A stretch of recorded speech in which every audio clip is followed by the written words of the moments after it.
What's up everyone? So these are my aquatic plants that I have set them up in a tub outdoor. This is the first time I'm growing aquatic plants outdoor.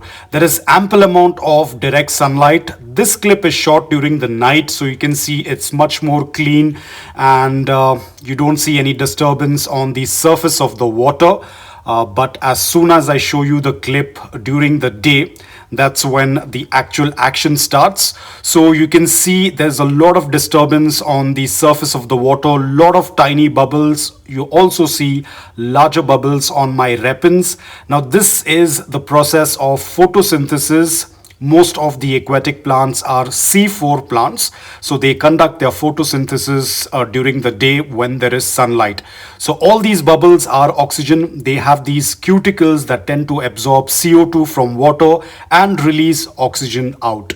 Now, since I mentioned aquatic plants are mostly C4 plants, since the amount of CO2 dissolved in water is very low in aquatic habitats, that's why these plants have two CO2 acceptors. I'll put them up on the screen.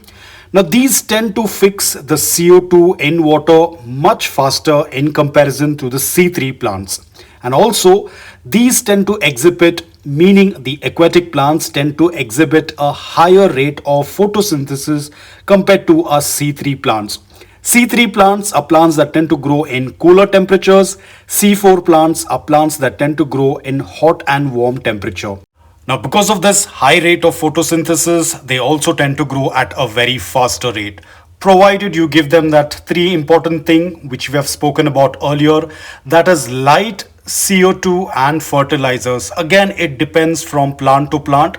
There are certain plants like Anubias that don't require very high light or high fertilizer or high CO2, but then there are other plants. So depending upon the plant, if you provide these three important things, then your plants are going to do quite well and they will stay very healthy. Now, when I set up these plants in this tub outdoor, I was okay with the light and fertilizer. My only concern was the CO2, but looks like there is a good amount of CO2 due to which they are able to do or conduct their photosynthesis.